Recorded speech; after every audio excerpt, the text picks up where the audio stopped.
Morning, everyone. Welcome to the live. I am Betty. I'm a healing coach. I work in the area of healing the wounded soul, the wounded heart, the inner heart.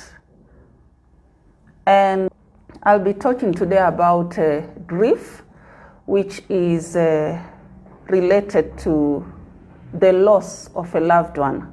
There's different types of grief, and in the areas of like, this is actually a very difficult subject to talk about. I find it very sensitive, and a lot of times, sometimes you think you've overcome something, but it just hits home. And you realize, you know what, you have to do it. I was supposed to talk about grief last Thursday, but I just felt I wasn't ready to talk about it. And that doesn't mean that I'm not healed. Even when you are healed, some emotions are still very hard to process because it's a continuous journey. So today I'm here to discuss grief. And the grief I'll be talking about is the grief that is related to the loss of a loved one. That is grief, loss, and death. Hi, Maureen. Welcome to the live. So I'll dive in straight into the topic of grief. It's usually a very hard topic, and I just want to say that if you are watching this live and you've been through grief, I want to assure you that you can actually get help. Grief is one of the hardest things to deal with. It's one of those emotions that really, really takes time before someone can actually go through the whole process, before they start living the life they expected to live. So, I'll share briefly about what happens when someone loses a loved one. Grief is usually described in relation to the death of a loved one, or a close family member, or a close friend, or someone who is close.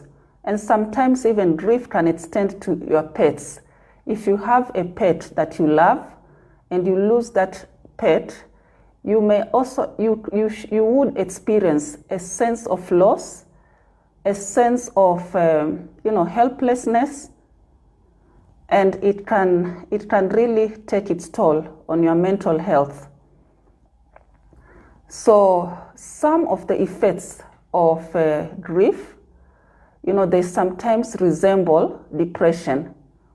A lot of times when somebody goes through grief, the symptoms are so similar to depression that sometimes you think somebody is already going through depression. But what happens is, with time, if grief is not addressed, then it develops into depression because the symptoms are exactly the same. And different people react to grief differently. You find that, the emotion that you go through is very different from the emotions someone else goes through. But the most common emotions that people go through, the different stages of grief, could be anger. Those are the stages of grief, anger. And anger is usually brought on by the fact that you are feeling so angry at the loss. The person who has left, the person who is no longer part of you has left this world, and you feel so angry, sometimes even at them. And sometimes the feelings of anger are also directed at you because you are like, maybe if I was there, this would not have happened. You start finding yourself, like in a helpless situation and you don't know what to do. And then there's usually the sadness.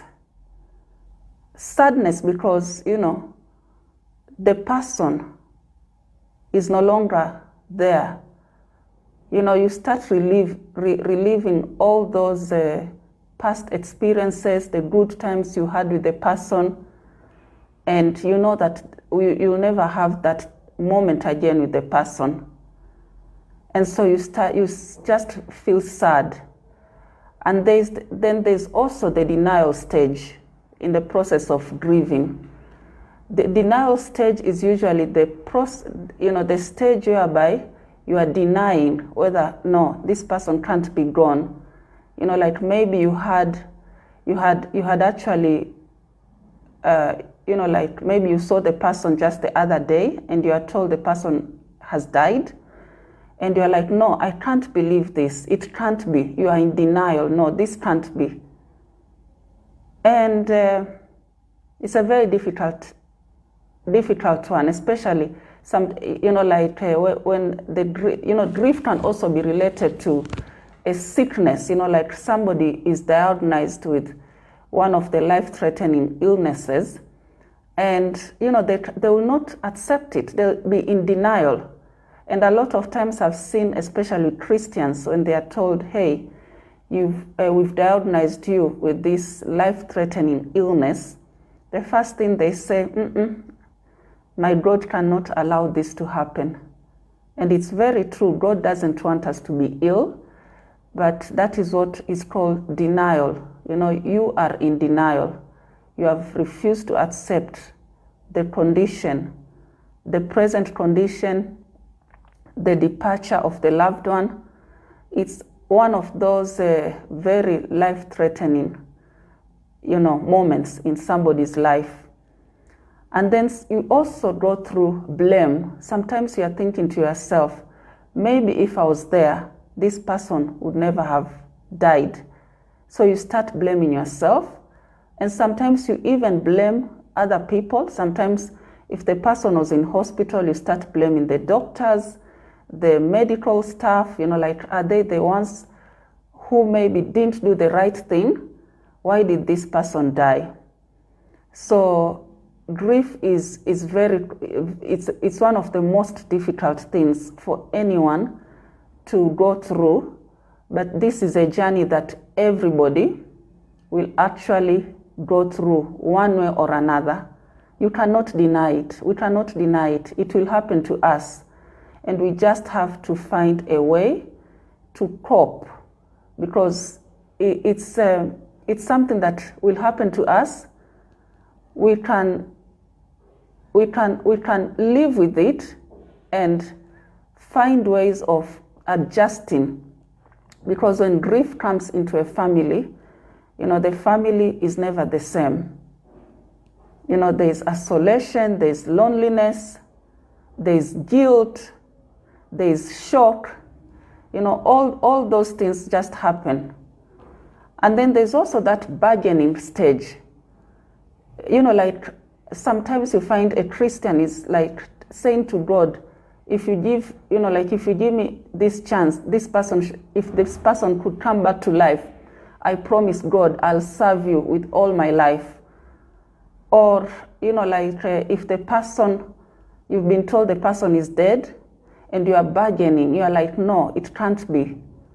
A lot of times the bargaining stage usually comes between a person and God.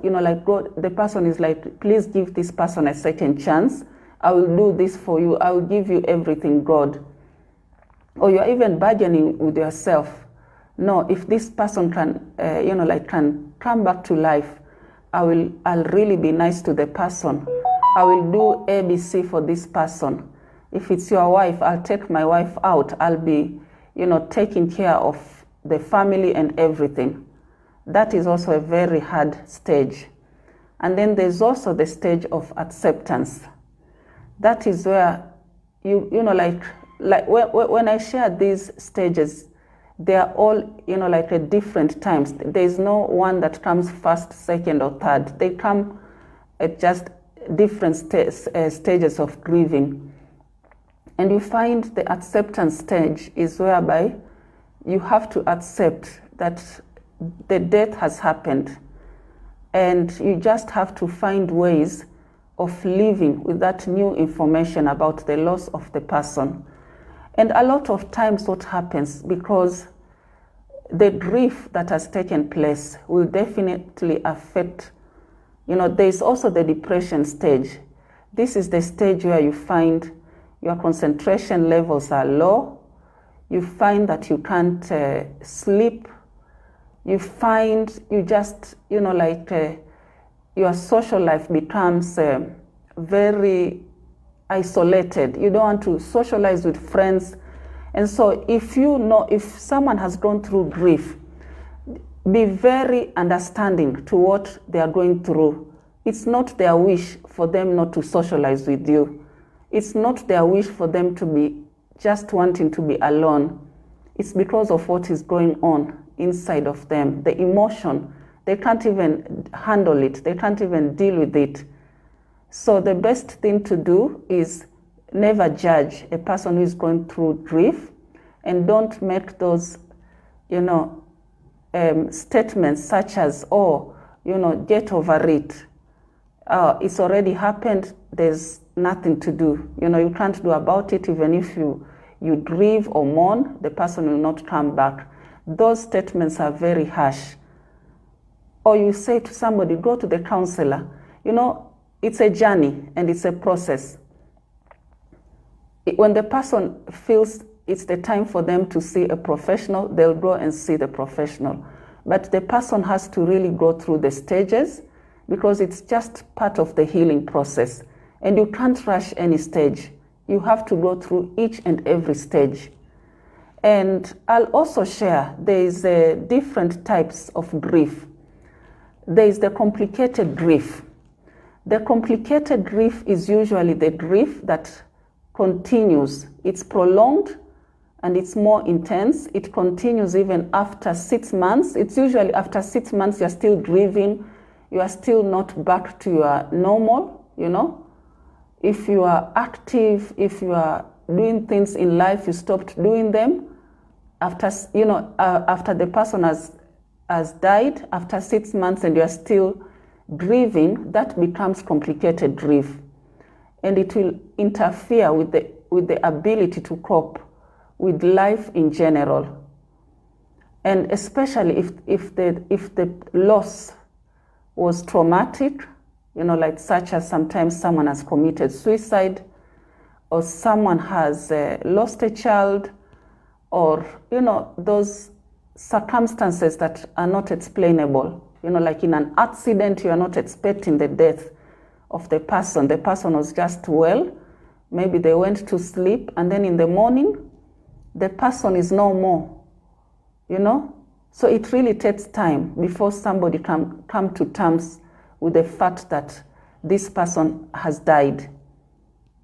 And that is what we call complicated grief. And the symptoms of complicated grief are very similar to depression, because a lot of times you feel heaviness. You feel like your shoulders are hurting. You feel, sometimes you just indulge in emotional eating. You find yourself having cravings for certain foods, which maybe you didn't even desire before.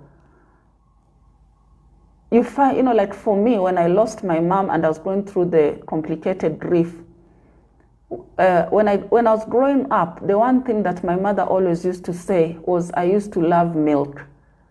And I drank milk from the age of 0 to 10 years old. I couldn't even eat, solid food.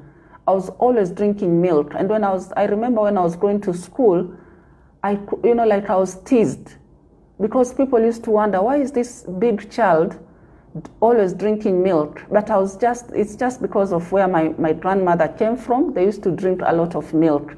And so my mother brought me up on milk. And, when I was growing up, I stopped drinking milk. I was drinking 2 liters a day. I drank more milk than water. And then after my mother died, I went back to drinking milk. I was drinking 4 to 5 liters of milk. I'll take 2 liters of milk in the morning, 2 liters of milk at lunchtime, and then during the day, I'll also be drinking milk because I don't really like tea. I just started drinking tea a few years ago, but I would always drink milk. I'll either put honey in the milk or I'll just drink even cold milk from the shop. So that was how my life was, like all of a sudden I was drinking milk. And the milk that you find these days is not the same milk you'll find that I used to drink, because the milk these days is, the cows are fed with, it's not grass fed. They are given some chemicals, I think, to just boost the production of milk.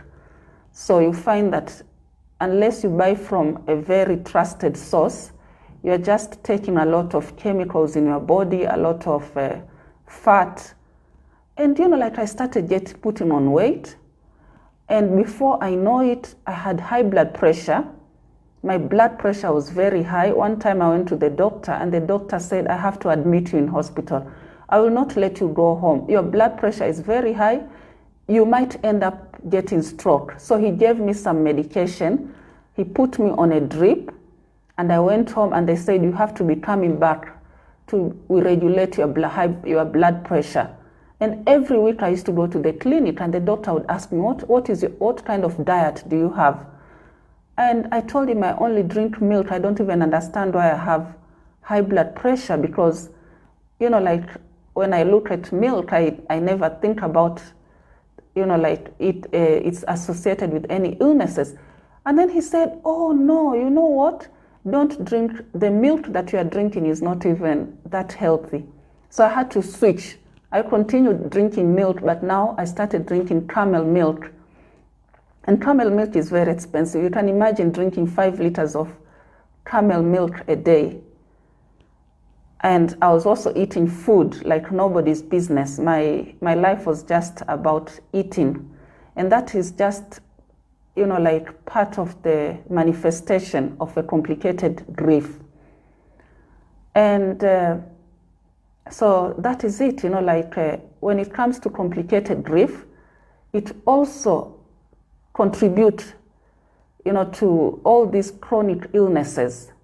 Sometimes people have even autoimmune illnesses, because what happens is when you're going through that anger or even the depression stage, you internalize the pain because you can't express, you can't talk to people about it. People will never understand what you're going through. So you actually internalize the pain, and when you internalizing an emotion usually contributes to an illness. It can cause, it also suppresses the immunity. So you find your white blood cells don't work as well, and that contributes to chronic illnesses, autoimmune illnesses.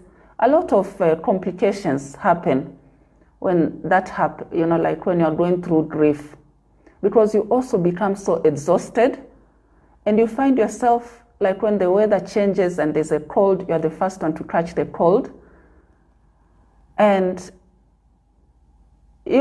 stomach aches are also very normal when you're going through a complicated grief, headaches and body aches. And even spiritually, you are affected when you're going through grief.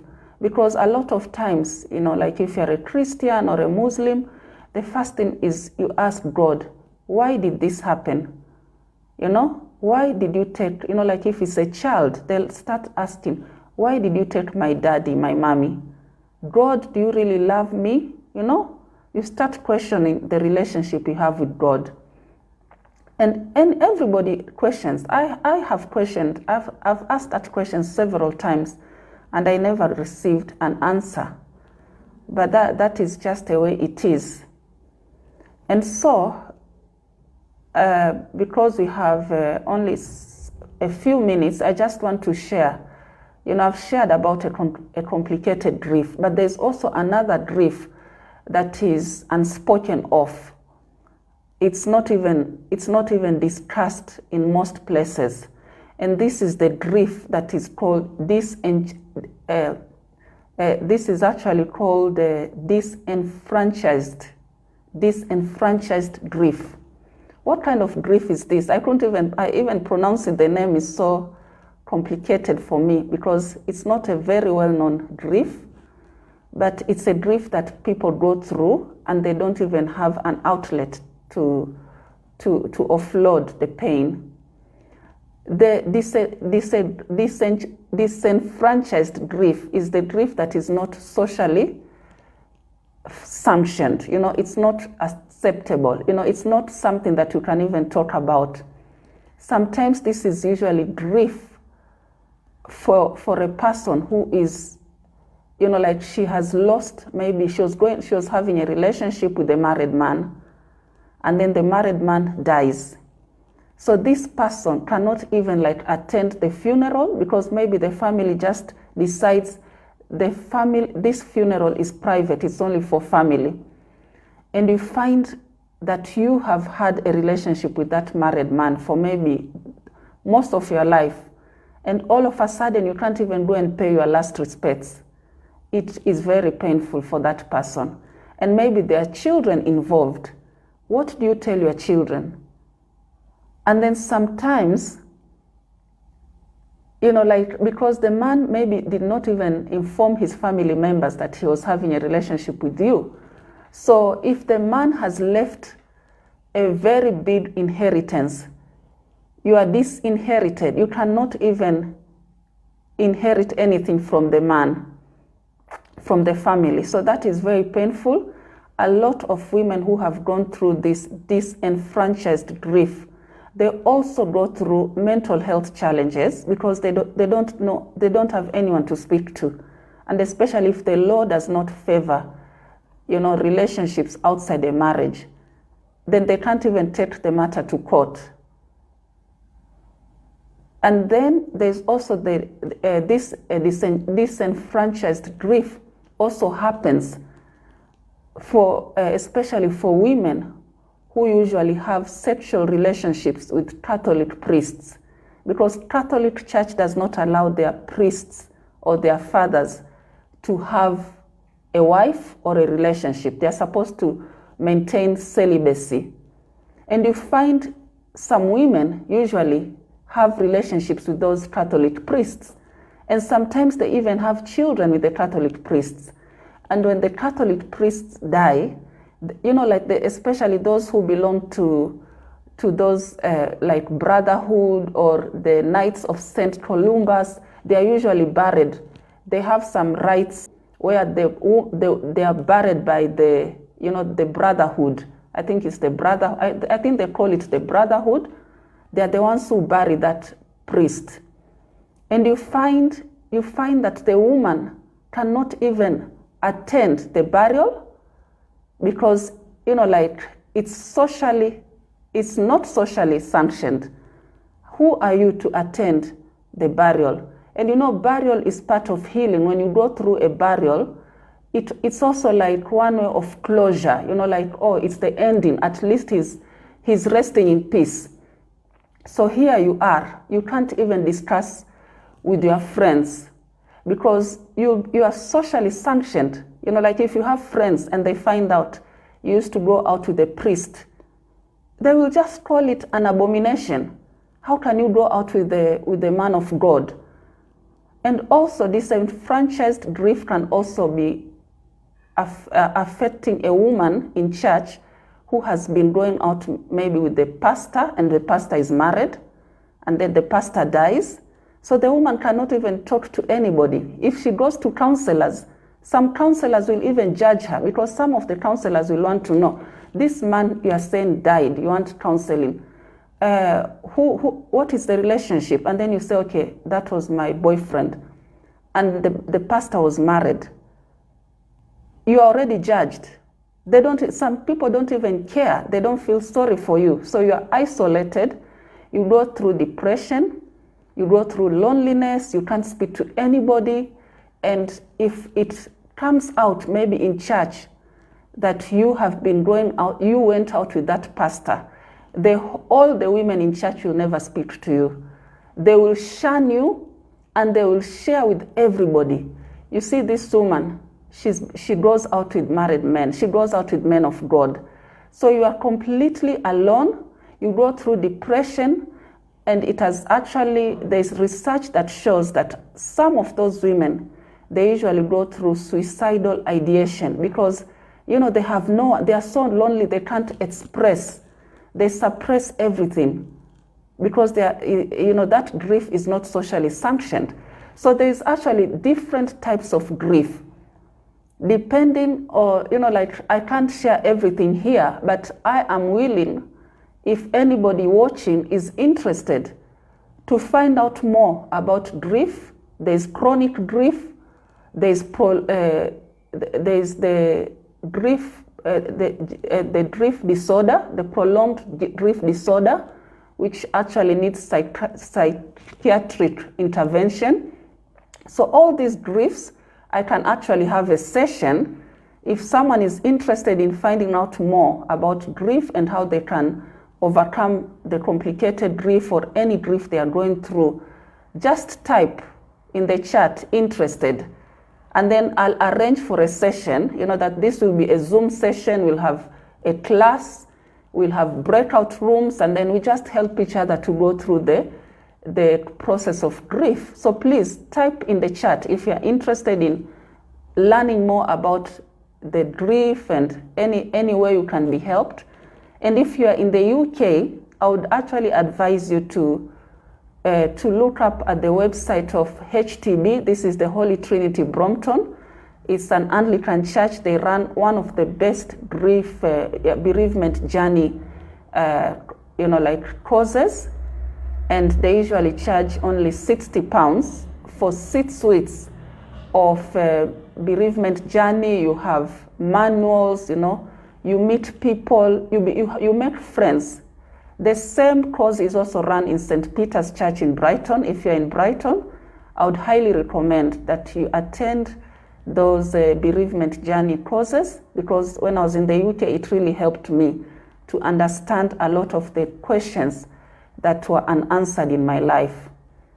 And so, but if you're in Kenya or you're in Africa and you want to, because I've done the bereavement course twice. The first time I did it, I was in deep grief. I was so angry. The second time I did it, I realized I'd actually healed, and I was in the class helping other people, you know, giving them hope, you know, telling them it's a process, you have to go through the process. No one should tell you to stop grieving. You just have to go through the stages, you know, step by step. And that's when I realized I'd healed. But it's not easy, because last Thursday, I was meant to talk about grief, and I even circulated on social platforms that I was talking about grief. When Friday reached, that Thursday, I couldn't do it. I was like, no, I can't. I don't think I'm ready to just bring memories. And today, I was even chickening out. But I really thank God for, you know, Team Betty, you know.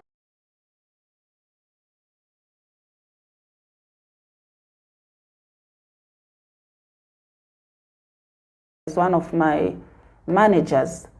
And she said, Betty, I will not let you off the hook. You have to do the live. And I said, Betty, why don't I do it next Thursday? She said, no, last Thursday, you were supposed to do it, and then you started talking about the conference and other things. So please, Betty, you can't keep promising people and letting them down. So this is why I came. And this just tells me that, you know what? I have actually healed.